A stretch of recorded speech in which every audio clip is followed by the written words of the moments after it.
성탄절이 하루하루 다가오고 있습니다. 첫 번째 성탄절은 2000년 전에 있었죠. 유대 땅 베들레헴 마국간에 성탄이라는 것은 아기 예수의 탄생을 말합니다. 그리고 이 성탄은 지금도 계속되고 있는데, 첫 번째 성탄은 2000년 전 베들레헴 마국간에 있었지만 지금의 성탄은 여러분 마음에 있습니다. 각 사람이 각자 개인이 예수님을 모셔드리는 그것이 바로 성탄이죠. 여러분 마음속에 예수께서 태어나셔야 돼요. 여러분 마음속에 예수님이 찾아오셔야 돼요. 2000년 전에 유대 땅 베들레헴 마국간에 예수님이 찾아오셨다면 지금 이 시간에 여러분 마음속에 예수님이 찾아오시길 원합니다. 이 예수님을 임마누엘이라고 그렇게 말합니다. 보라, 처녀가 잉태하여 아들을 낳을 것이요 그 이름을 임마누엘이라 하리라 하셨으니, 이를 번역한즉 하나님이 우리와 함께 계시다 함이라. 나와 함께 계시는 하나님, 그분의 이름이 임마누엘입니다. 임마누엘이야 되죠. 오늘 그런 은혜가 여러분에게 있기를 원합니다. 베들레헴 마국간에 예수님이 탄생하셨을 때 예수님을 찾아온 사람들은 동방박사들과 목자들 뿐이었습니다. 헤롯 왕도 아기 예수의 탄생을 알았습니다. 동방박사들이 분명하게 알려줬잖아요. 대제사장도 서기관도 바리새인들도 종교 지도자들도 유대 땅 베들레헴에 아기 예수가 태어났다라는 것을 알았습니다. 하지만 그들 누구도 아기 예수를 찾아가지 않습니다. 아기 예수께 경배하러 가지 않습니다. 동방박사들과 목자들만 아기 예수를 찾아뵙고 경배하고 돌아가죠. 가서 보니까 아기 예수가 말구 위에 눕혀 있는 겁니다. 이 아기 예수께 경배하는. 헤롯 왕은 알면서도 가지 않습니다. 아니, 오히려 이 아기 예수를 죽이기 위해서 베들레헴 지경 안에 있는 2살 아래 사내 아이들을 다 죽이라고 명령을 내렸습니다. 왜냐? 유대인의 왕이 태어나셨다고 그랬거든요. 동방박사들이. 내가 왕인데 또 다른 왕이 태어났다라는 겁니다. 사울 왕이 다윗을 죽이려고 했던 것처럼 헤롯 왕도 아기 예수를 죽이려고, 자신의 왕권을 지키기 위해서는 어린애기 수십 명쯤 죽여도 아무렇지도 않다고 생각을 한 겁니다. 이런 악인들은 지금도 이 땅에 수도 없이 많이 살고 있습니다. 우리 광주 시민은 누구보다도 잘 알죠. 자기의 자리를 지키려고 광주 시민을 수없이 죽였던 그 사람을 우리가 잘 알고 있지 않습니까? 러시아에서, 우크라이나에서 전쟁이 왜 일어나고 있는 겁니까?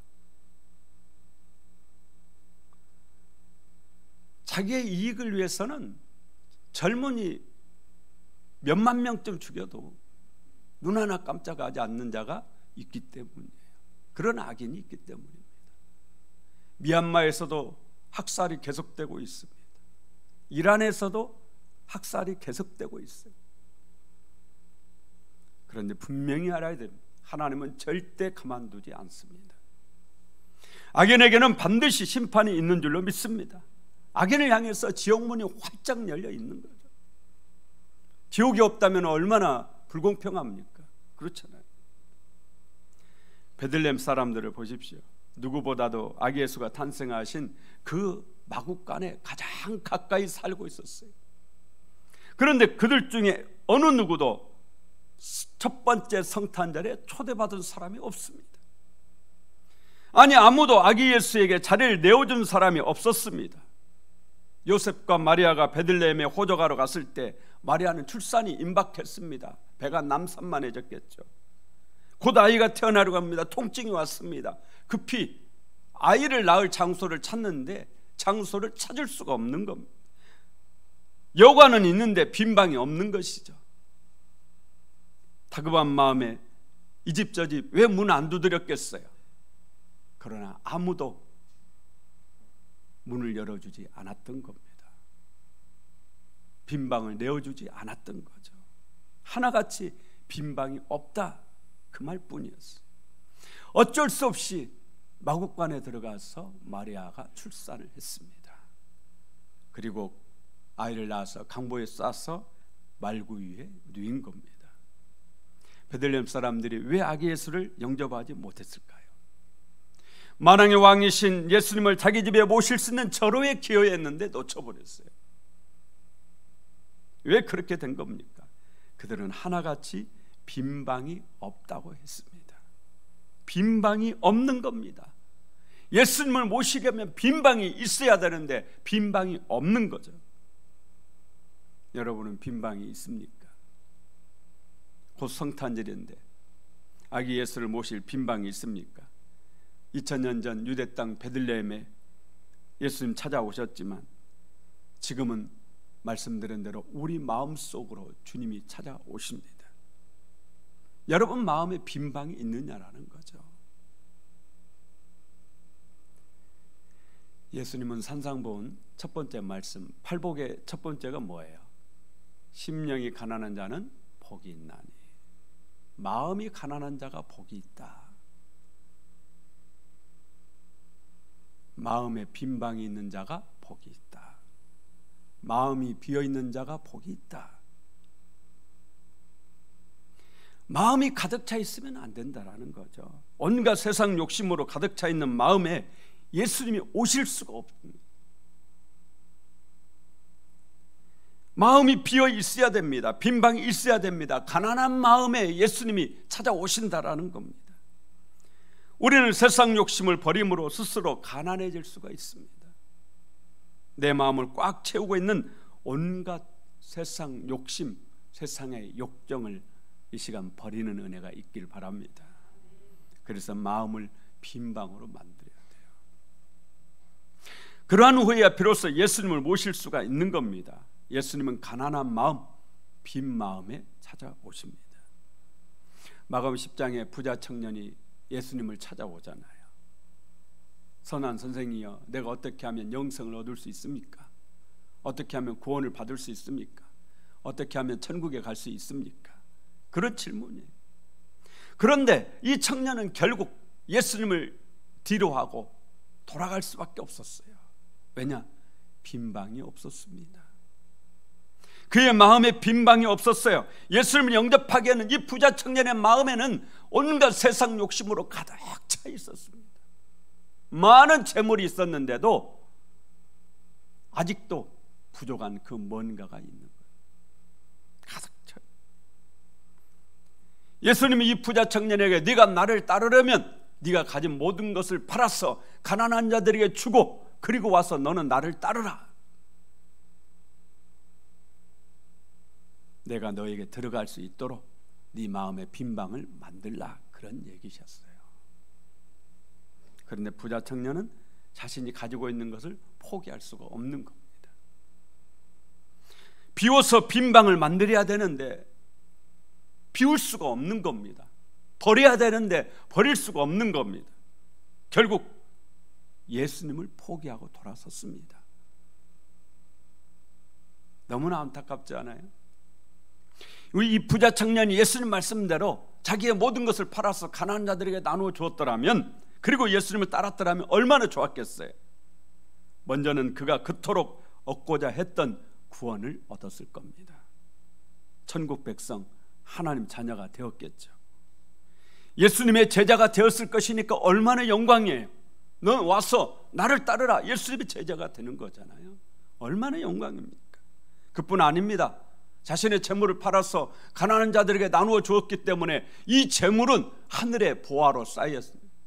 그렇잖아요.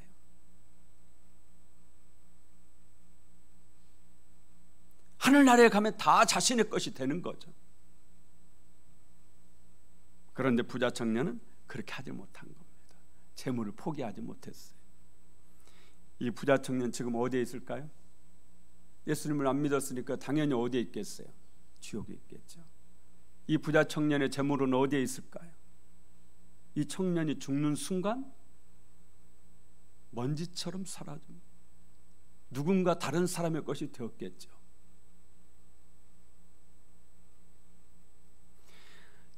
잠깐 자신의 것처럼 여겼을 뿐이지 그가 죽는 순간 그의 모든 것은 다른 사람의 것이 되는 거죠. 그러니 얼마나 안타까워요. 베들레헴 마구간은 비어 있었습니다. 말구유도 비어 있었어요. 말구유가 가득 차 있는데 그곳에 예수님을 눕혔을 리는 없잖아요. 비었던지 비어 있던지 그렇겠죠. 금년 성탄절이 오기 전에 여러분 마음을 베들레헴 마구간처럼 비우는 은혜가 있길 바랍니다. 마리아가 아이를 낳아 말구유에 눕힐 수 있었던 것은 말구유가 깨끗하게 비어 있었기 때문입니다. 예수님은 빈 마음에 찾아오십니다. 우리 마음을 비워서 빈 방으로 만듭시다. 그래야 예수님이 오시는 겁니다. 아무리 주여 오시옵소서 해도 내 마음에 빈 곳이 없는데 어떻게 오시겠어요? 내 마음이 세상의 것으로 가득 차 있는데 어떻게 주님이 오시겠어요? 주님을 모셔드릴 곳이 없는데, 오셔도 들어올 것이 없는데 먼저 세상 욕심을 버려서 비워야 됩니다. 높아지고자 하는 마음을 버립시다. 더 가지려는 욕심을 버립시다. 땅의 것들을 버리라, 성경 그렇게 말씀합니다. 그래도 절대 굶어 죽지 않습니다. 우리가 살고 죽는 것은 하나님 은혜로 살고 죽는 것이지 여러분의 재물로 살고 죽는 것이 아니지 않습니까? 늘 말씀드리지만 우리나라의 최고의 갑부는 여러분도 보시다시피 그리 오래 살지 못했습니다. 오히려 저 시골 할머니, 매일 들에 나가서 품 팔아서 먹고 사는 할머니가 훨씬 더 건강하고 오래 사세요. 훨씬 더 마음도 편하세요.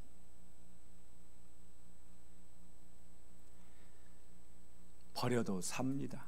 아니, 버려야 오히려 사는 거예요. 목자들이 베들레헴 마구간에 들어가서 보니까 아기 예수가 말구유에 눕혀 있는 겁니다.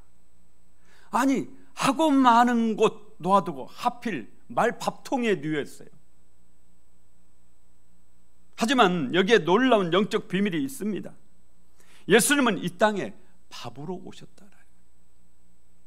사람은 밥을 먹어야 삽니다. 밥을 먹지 않으면 죽죠. 우리 육체가 밥을 먹어야 살듯이 우리 안에 있는 영도 밥을 먹어야 삽니다. 예수님은 요한복음 6장 35절에 나는 생명의 떡이라, 나는 생명의 밥이라 그렇게 말씀하셨어요. 아기 예수는 생명의 떡입니다. 우리 영을 살리고 영원히 살리게 하는 생명의 떡이 이 땅에 오신 겁니다. 그래서 말구유에 오신 거예요. 예수님이 태어나신 베들레헴도 베들레헴이라는 이름의 뜻이 떡집, 그런 뜻입니다. 예수님은 떡집에, 말밥통에 그렇게 오셨어요. 무엇을 알려주시기 위해서요? 내가 너희를 살리는 생명의 떡이다, 이걸 알려주기 위해서 그렇게 하신 거예요. 나아가 이 말구유는 바로 여러분을 말합니다. 여러분의 몸이 말구유예요. 여러분의 마음이 말구유가 되시길 바랍니다. 성탄절은 말구유인 여러분 안에 아기 예수가 생명의 떡으로 오시는 날입니다. 베들레헴 마구간은 비어 있었습니다. 마구간의 말구유도 비어 있었습니다. 여러분의 마음은 비어 있습니까? 비우십시오. 지금부터 하나씩 하나씩 비워서 빈 마음을 만듭시다. 예수님을 모실 수 있는 빈 공간, 빈 방, 이걸 준비하자라는 거죠. 베들레헴 마구간 말구유에 아기 예수께서 오신 것처럼 이번 성탄절에 내 마음속에 주님이 들어오시도록 지금부터 하나씩 하나씩 비워내자라는 거죠. 어떻게 비워냅니까? 진정한 구원이란 회개를 통해서만 얻을 수 있습니다. 회개의 눈물이 없는 구원은 가짜입니다. 회개란 죄악으로 가득 찬 이 마음을 눈물로 씻어서 깨끗하게 씻어내는 겁니다. 그렇게 비우고 치워서 우리 마음을 빈 방으로 만드는 겁니다. 어떻게 되었든 내 마음을 빈 방으로 만들어야 돼요. 빈 곳이 있어야 됩니다. 빈 방이 있어야 예수님이 오십니다. 내 마음이 가득 차 있는데 어떻게 예수님을 모실 수 있겠습니까? 회개의 눈물로 나의 죄된 것들을 하나씩 하나씩 씻어내야죠. 그리고 나서야 비로소 예수님을 모실 수 있는 겁니다. 여러분 자신에게 계속 말씀을 하세요. 내려놓자. 자꾸 더 가지려는 욕심을 내려놓자. 자꾸 세상의 것들을 좋아하려는 그 마음을 내려놓자. 세상에 마음을 두는 그러한 것들을 자꾸 내려놓자. 비신앙적인 나의 모습들, 나의 생각들, 이거 내려놓자. 계속 여러분 자신에게 명령을 하세요. 그래서 비워내야 됩니다. 내 마음에서 비워내. 그래서 내 마음 빈 공간을 만들어야, 빈 방을 만들어야 진정한 성탄을 맞이할 수가 있는 거죠. 그러지 않겠습니까? 지금 여러분 마음을 살펴보십시오. 비어 있습니까? 몸은 여기 예배당에 앉아 있지만 마음은 혹시 저기 바깥에 거기에 가 있는 거 아닙니까? 콩밭에 가 있는 거 아니에요? 아무리 몸이 예배당에 앉아 있어도 마음이 콩밭에 가 있다면 어떻게 은혜를 받겠어요? 하나님의 복도 받을 수 없죠. 내 마음이 온갖 세상의 잡생각으로 가득 차 있다면 어떻게 말씀이 내 마음속에 들어올 수가 있겠어요? 말씀이 들어와야 믿음이 생기고 믿음이 있어야 승리할 수 있는데 삶이 변화가 일어나는 것인데 말씀이 나에게 들어오질 않으니까 삶의 변화도 없는 거죠. 20년, 30년 종교생활만 할 뿐이지 신앙생활을 출발도 못 해보죠. 여러분 종교생활 가지고는 천국 못 갑니다. 예수님을 모시고 주님이 주신 그 말씀에 순종해 살아가는 그 삶으로 우리가 천국까지 가는 것이죠. 종교생활 버리고 신앙생활로 첫 발을 내딛는 성탄절 됩시다. 그러려면 내 마음 빈 방으로 만들 예수님 모셔드려야죠. 지금부터 2000년 전 유대 땅 베들레헴은 그야말로 아수라장이었습니다. 천하에 흩어져 살던 베들레헴 사람들이 로마 황제의 명령에 따라서 호적하게 해서 베들레헴으로 수많은 사람이 한 번에 몰려들었기 때문이에요. 여관에는 빈방이 없었습니다. 아니, 사람들의 마음에 빈방이 없었다고 해야 맞을 겁니다. 산모가 지금 막 출산하려고 통증이 와가지고 소리를 지르면서 얼마나 고통스러워요. 우리 어머니들 출산해 보셔서 아시잖아요. 얼마나 힘듭니까? 그런 산모를 데리고 문을 두드리는데도 아무도 자신의 방을 내어주지 않았다라는 거죠. 마음에 빈방이 없기 때문이에요. 어쩔 수 없이 요셉과 마리아가 마구간으로 들어갔습니다. 그렇게 야기에서는 베들레헴 마구간 말구유에 눕혀진 겁니다. 여러분도 베들레헴 마구간 말구유가 되십시오. 그곳에 만왕의 왕이신 아기 예수가 오셨습니다. 그곳에서부터 생명이 시작됐습니다. 그곳에서부터 빛이 비추기 시작했습니다. 그곳에서부터 하나님의 복이 출발하기 시작한 겁니다. 오늘 내 마음을 빈 방으로 만들어서 내게 예수님이 오시면 나에게서부터 생명이 시작되는 겁니다. 그래서 이 예수 그리스도가 주신 영원한 생명, 이 생명이 사랑하는 아내에게, 믿지 않는 아들에게, 부모님에게, 이 예수 그리스도의 이 생명의 빛이 어둠 속에 있는 친구에게, 이웃에게 비춰가기 시작하는 것이죠. 요한계시록 3장 20절 말씀을 읽어보면 예수님은 문 밖에 서서 우리 문을 두드리신다, 그렇게 말해요. 볼지어다 내가 문 밖에 서서 두드리노니 누구든지 내 음성을 듣고 문을 열면 내가 그에게로 들어가 그는 나와 더불어 먹고 나는 그와 더불어 먹으리라. 할렐루야. 내가 그에게로 들어가 그와 더불어 먹고 그는 나와 더불어 먹으리라. 예수님께서 문 밖에서 문을 두드리는데 문을 여니까 빈 방이 있더라. 그래서 주님이 들어오셔서 내가 주님과 함께 먹고 주님은 나와 함께 먹고 그렇게 주님이 나의 주인이 되어 주시는 거죠. 이것을 우리는 구원이라고 말합니다. 이것을 우리는 예수님을 믿는다, 하나님 자녀가 되었다, 그렇게 얘기를 합니다. 금년 성탄절에는 단 한 사람도 애 없이 모두 아기 예수를 마음속에 모심으로 구원의 은총을 누리는 저와 여러분 되기를 간절히 원합니다. 이 시간 우리 함께 기도합시다.